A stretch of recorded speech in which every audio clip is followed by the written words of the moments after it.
Magandang araw mga kaibigan, ibabahagi ko lang po ang aking koleksyong mga barya para sa inyong halimbawa. Ito ay 50 pence, 2011, commemorative coin ng bansang United Kingdom. Features: Issue, United Kingdom, British Overseas Territories and Crown Dependencies. Queen Elizabeth II, 1952 hanggang 2022. Type: circulating commemorative coin.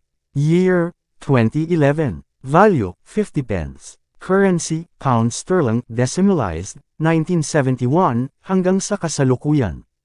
Composition: copper nickel. Weight: 8 gramo. Diameter: 27.3 na milimetro.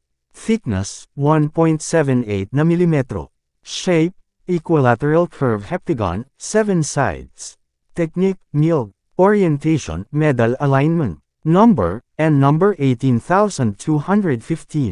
References: KM number 1176, SPI number LO10.